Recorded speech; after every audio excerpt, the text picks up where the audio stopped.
कश्मीर में दहशतगर्द पाकिस्तान से आके हमारे कर्नल को, मेजर को और एक डीवाईएसपी को मार दिया।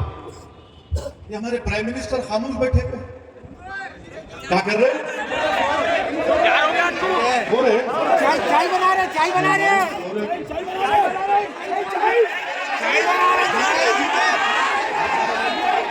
नहीं, कोई चाय पिया तो जागता ना। आप लोग वहां जागते ना 2-2 बजे रात तक डिकाशन पी रहे। अच्छा, सोने की चाय है, क्या है नहीं मालूम। बहरहाल जब पुलवामा 2019 में हुआ, तो प्राइम मिनिस्टर आंख दिखाए लाल आंख। उसके बाद गलवान में 20 हमारे सिपाही चीन ने मार दिए। सूर्यापेट के कर्नल साहब, उनकी मौत हो गई। अब फिर परसों एक कर्नल की, मेजर की और डीवाईएसपी की मौत हुई। कुछ नहीं बोल रहे हैं, कुछ नहीं बोल रहे हैं। अब उल्टा अहमदाबाद में नरेंद्र मोदी के नाम के स्टेडियम में पाकिस्तान से क्रिकेट मैच होगा। वाह! तुमको भारत का आईन पसंद है या तुमको फ्यूडल सिस्टम पसंद था? मुझे भारत का आईन पसंद है और रहेगा। इसलिए मजलिस इत्तेहादुल मुस्लिमीन पर तनकीद करना, मजलिस इत्तेहादुल मुस्लिमीन के ताल्लुक से सवालात उठाना और फिर यह बोलना निजाम, अरे भाई, निजाम की हुकूमत में हिंदू भी मिनिस्टर थे, जमींदार थे, दुर्राज थे। कौन थे ये लोग फिर? मगर अजीज दोस्तों और बुजुर्गों, हैदराबाद का इंतजाम पर खून की होली खेली गई है। मौलाना अबुल कलाम आजाद ने नेहरू को कहा, नेहरू ने पंडित गाजी अब्दुल गफ्फार और पंडित सुंदरलाल को हैदराबाद रियासत में रवाना किया, और उस वक्त रियासत हैदराबाद में कोई बाहर का आदमी दाखिल नहीं हो सकता था। गाजी अब्दुल गफ्फार और पंडित सुंदरलाल ने मिलिट्री में था, ये पूरा इलाका मिलिट्री की हिरासत में था। रियासत हैदराबाद के कोने कोने का उन्होंने दौरा किया, और पंडित सुंदरलाल ने अपनी रिपोर्ट में लिखा, जो आज भी दुनिया में अगर आप देखना चाहेंगे तो दस्तयाब है। पंडित सुंदरलाल ने अपनी रिपोर्ट में लिखा कि रजाकारों ने अगर हिंदुओं पर जुल्म किया तो एक रजाकार के बदले में 100 मुसलमानों का कत्ल हुआ था। ये मेरे अल्फाज नहीं है, पंडित सुंदरलाल ने अपनी रिपोर्ट में लिखे। पंडित सुंदरलाल ने लिखा कि हमने कई बोलियां ऐसी देखी जहां पर औरतों की लाशें थी, और हमने इन लाशों में यह भी देखा कि एक मां के सीने से लपटे हुए मासूम बच्चे भी थे जब बोलियों से लाशों को निकाला गया था। और आज अमित शाह आकर हैदराबाद में तकरीर कर कर कहती है कि बगैर खून का खतरा गिरे आसानी से काम हो गया। अमित शाह, आप झूठ कह रहे हैं। जिस तरह पंडित नेहरू ने 18 सितंबर 1948 में ऑल इंडिया रेडियो से अपने खिताब में झूठ कहा था कि बगैर खून का खतरा गिरे सब चीज आसानी से हो गई। पंडित सुंदरलाल की रिपोर्ट नेहरू की झूठ को साबित करती है। पंडित सुंदरलाल की रिपोर्ट मौजूदा होम मिनिस्टर अमित शाह के झूठ को साबित करती है। को लेकर आकर उनके घरों को रवाना किए। तो पंडित सुंदरलाल की रिपोर्ट को इस तरह भी पढ़ना पड़ेगा, देखना पड़ेगा। मेरे अजीज दोस्तों और बुजुर्गों, यकीनन सुंदरलाल की रिपोर्ट कहती है कि 20,000 से ज्यादा मुसलमानों का कत्लेआम हुआ था। ये रिपोर्ट में लिखा गया है। अब अगर कोई बीजेपी के लोग बोलेंगे नहीं झूठ है, तो फिर क्या पार्लियामेंट में इंदिरा गांधी ने आकर जवाब नहीं दिया था कि अगर मैं पंडित सुंदरलाल की रिपोर्ट को आवाम के सामने रखूंगी तो ये नेशनल इंटरेस्ट में नहीं होगा, क्योंकि वो गद्दार है और वफादारों को गोली मारकर समझता है कि वफादार डर कर वतन को छोड़ देंगे। अरे जब वफादार है तो वतन को छोड़ने वाले नहीं। तुम कितना भी जुल्म कर लो, तुम्हारे बंदूक की गोलियां खत्म हो जाएंगी, तुम्हारी जेलें खत्म हो जाएंगी, मगर हम अब वतन से वफादार थे और अपनी लड़ाई लड़ेंगे। कमजोरी के मजारे हम नहीं करेंगे। यही काम, यही सबक हमको हमारे मजलिस से सरदार पटेल और नेहरू ने कहा था कि हैदराबाद का भारत में इंटीग्रेशन एक पॉलिटिकल इंटीग्रेशन है। यह सरदार पटेल और नेहरू ने कहा था, यह पॉलिटिकल इंटीग्रेशन है। हैदराबाद के ताल्लुक से नेहरू ने कहा था कि it is a microcosm of India. ये नेहरू ने कहा था हैदराबाद के बारे में। अब अमित शाह के क्या हमको हैदराबाद की तारीख बताएंगे? वो है सभी भी झूठ बोलते, उन्होंने भी झूठ बोलते। एक बोलता निजाम, एक बोलता रजाकार।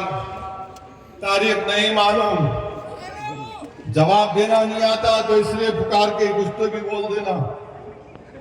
अब कोई रोड पे दीवाना जा रहा है, यहाँ देख तो समझ नहीं, तू झूठा बोलता हो, दीवाने क्या कर सकते हो मेरे भाई। अब आप कोई बात बोले तो मेरे दिमाग को छेड़े आप। आबिद हसन हैदराबाद के थे, जो नेताजी सुभाष चंद्र बोस के साथ थे। जब बोस जर्मनी से जापान सबमरीन में गए तो कौन था मुसलमान? आबिद हसन था। आज हम जय हिंद का जो नारा लगाते, कौन बोला ये नारा? आबिद हसन ने दिया। हैदराबाद के थे। क्यों दिया? निजाम की हुकूमत थी, मगर भारत का था मामला, भारत का मामला था। और आज आप हम पे उंगली उठाते।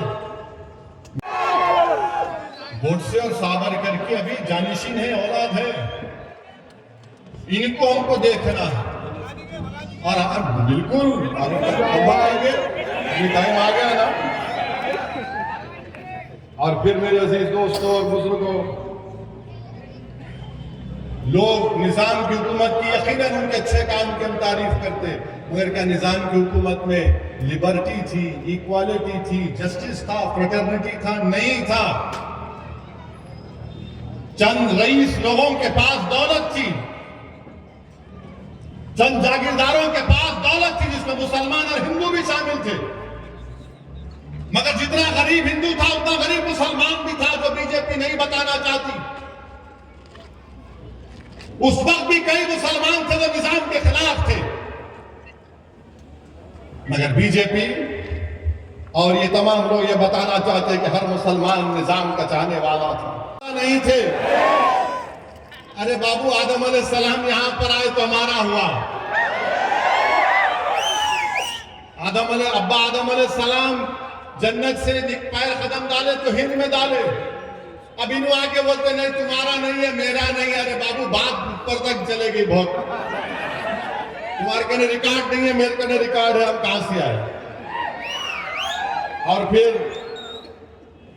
ये अजीज दोस्तों और बुजुर्गों, ये हमको इल्जाम लगाना, आपको बीजेपी ने तोड़ दिया बगैर नोटिस दिए, बगैर ड्यू प्रोसेस को फॉलो करे। और देश के वजीर आजम कहते हैं सबका साथ, सबका विकास, सबका विश्वास। नूह में लोग हजारों की तादाद में बेघर हो चुके हैं। अगर आप उनकी मदद नहीं कर सकते तो कम से कम उनके लिए दुआ तो कर सकते हैं आप। आज चिलचिलाती धूप में आप खड़े हैं, पिछले 1-1.5 घंटे से आप तकलीफ महसूस कर रहे हैं, मगर अपने दिलों पर जोर डालकर सोचो कि अगर तुम्हारे सरों से तुम्हारा घर लूट लिया जाता, तुम्हारे सर से तुम्हारे घर का छत छीन लिया जाए, और तुम पिछले 2 महीने से इस आसमान के नीचे अपनी औलाद के साथ, अपने बुजुर्गों के साथ बेघर हो चुके हैं, तो क्या गुजरती है आपको? उस नूह के लोगों के बारे में सोचो जो हरियाणा में इनको बेघर कर दिया गया। थोड़ी देर के लिए अपने कलेजों पर जोर डालो। जो ये कांग्रेस और बीजेपी मजलिस को रजाकार और निजाम कहती है, ट्रेन में जब उस वर्दीपोश दहशतगर्द आतंकवादी ने नाम पूछकर, चेहरे पर दाढ़ी देखकर गोलियां चला रहा था, मैं उस मंजर को देखा। बार बार देखता हूं तो यकीन नहीं आता कि मैं क्या देख रहा हूं। जब वो नाम पूछकर गोली मार रहा था तो कोई एक मर्द का बच्चा नहीं उठा, 10-12 लोग उठकर उसको कुछ बोलते, उसके पास से हथियार छीन लेते। सब इत्मीनान से बैठे हुए हैं। क्यों बैठे हुए हैं? क्योंकि मेरे चेहरे पे दाढ़ी नहीं है। गाड़ी इलेक्शन के बाद से हमेशा first gear, second gear, third gear में, टॉप गियर में चलती रही थी। मजलिस के एमएलए अवाम के दरमियान में रहते, मजलिस के एमएलए रात के अंधेरों में काम करते, दिन के उजालों में मजलिस के लोग भागते हुए नजर आते। मगर अब जब इलेक्शन आ गया है तो पूरे ये एक से एक प्यारे मैली आंखों को लेके मल के, अरे इलेक्शन आ गया, बात निकलना पड़ेगा। ला व्हाइट शर्ट तो ला, जरा व्हाइट शर्ट, जरा व्हाइट शर्ट पहनेंगे, जरा निकलेंगे। यहाँ 4.5 साल से व्हाइट शर्ट में, येलो शर्ट में, रेड शर्ट में, लाल शर्ट में, हर रंग में हम लोग मुकाबला कर रहे हैं, अवाम की खिदमत कर रहे हैं। अब इनको इलेक्शन दिख रहा तो बोले लारे में तैयार होना। लोग ये मजलिस का कारनामा, ऐवान असेंबली की कार्रवाई उठाकर देख लो आप। अकबरुद्दीन ओवैसी ने, मजलिस के एमएलए ने क्या कारनामा अंजाम किया। लोग बोलते हैं कि जिंदों के लिए भी काम कर रहा मजलिस, जो लोग इस दुनिया के छोड़ के जा रहे हैं उनके लिए भी काम कर रही। आज मजलिस की नुमाइंदगी पर चीफ मिनिस्टर के चंद्रशेखर राव ने 100 एकड़ जमीन हैदराबाद से 50 किलोमीटर दूर में 5 या 6 मुख्तलिफ मुकामात पर दी। अब आपको मालूम कब्रस्तान के लिए तमाशे होते हैं, और जिसका कब्रस्तान उन्हें ऐसा समझता जैसा मेरे बाप दादा की दौलत है। नहीं, 10,000 रुपए दो खोदने के, खबर के 10,000 रुपए। अबे तू भी तो मरेगा, जब 10,000 तेरे कौन देगा? ये मालूम है तू। मगर मजलिस ने हासिल किया, और मजलिस ने क्या किया? मजलिस ने कहा कि उसमें जो सुन्नी मुसलमान है उनका कब्रस्तान होगा, जो शिया अथना अशरी है उनका अलग कब्रस्तान होगा, जो महदवी है उनका अलग कब्रस्तान होगा, और जो हमारे बोरी मुसलमान है उनका अलग कब्रस्तान होगा। पूरा एक चार्ट बनाकर उनकी जमीन उनके इंशाअल्लाह ताला इस महीने के खत्म होने से पहले अकबरुद्दीन ओवैसी इन तमाम मुकामात पर हुकूमत के नुमाइंदों को ले जाकर उनके कब्रस्तान उनके हवाले करेंगे जमीन की। और मामू जो है काम तो करे काम, और काम करने की वजह यह है कि हम भी है। स्टीयरिंग आपके हाथ काम में करने की वजह क्या है? कलम है 95 समझ गए ना? 95 पे आउट नहीं होना, 100 मार के जाना। तो 95 है बोल के उन्होंने पुराने मामू बोले नको, ये 95 को मुश्किल हो जाता। मगर वो हमारे मामू जो है, चिचा जो है, अब हमारे लोग मीम्स बनाएंगे इसके बाद, ऐसा बोले, ऐसा बनाओ, अच्छा दिखता मेरे को। तुम मेरे गाली दे के बनाओ, मगर मेरे को फ्री पब्लिसिटी मिलती ना प्यारे। मेरे को मालूम कि बगैर मेरे को गाली दिए तुम्हारा नाम नहीं होता, और हमारे खिलाफ डालना जरूरी है। अच्छा, फिर आजकल एक नाम निहाद जर्नलिस्ट हो गए। जर्नलिस्ट जो है ना, एक कैमरा लेके, क्या है भैया मैं जर्नलिस्ट हूं, अच्छा क्या कर रहे हैं आप? मैं आ गया, अच्छा वेरी गुड। उन्होंने क्या करते, मजलिस को गाली देते, फिर सदुद्दीन ओवैसी ऐसा बोले, मजलिस को गाली देते, फिर अकबरुद्दीन ओवैसी ऐसा। आतंकवादी कश्मीर में, जम्मू में खेल रहे हैं और हम क्रिकेट मैच खेलेंगे। वाह, अगर बीजेपी पावर में नहीं रहती तो बीजेपी क्या करती थी अब तक? ये अजीब बात है कि मोदी जी खामोश हैं। मोदी जी, हम आपसे अपील करते हैं कि सर्जिकल स्ट्राइक करिए ना, या फिर आप जनवरी फरवरी में करेंगे? कब करेंगे आप? आपकी नाकामी है ये आतंकवादी पाकिस्तान से आकर। बल्कि अभी एक मीडिया के दोस्त ने बताया कि हमारी फौज ने कहा कि पाकिस्तान की फौज इनको डायरेक्शन देती है। तो मेरे अजीज दोस्तों और बुजुर्गों, ये भी एक नाकामी बीजेपी की है। तो मेरी आपसे गुजारिश है कि आप रसूलुल्लाह सल्लल्लाहु अलैहि वसल्लम की सुन्नत पर अपनी जिंदगियों को गुजारें। रसूलुल्लाह सल्लल्लाहु अलैहि वसल्लम की उन सुन्नतों को जिंदा करें ताकि हमको जिंदगी मिल सके। हम रसूलुल्लाह सल्लल्लाहु अलैहि वसल्लम के अगर गुलाम हैं तो गुलामी का सबूत दें। जब हम गुलाम हैं तो फजर में नजर आना चाहिए। अगर गुलाम हैं सच्चे तो मस्जिदों को आबाद रखना चाहिए।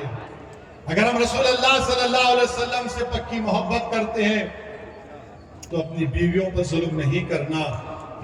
अगर हम रसूलुल्लाह मीलाद की मुबारकबाद पेश करता हूँ। शहर के अमन को मजबूत रखिए। वाखिर दावाना अल्हम्दुलिल्लाह रब्बिल आलमीन।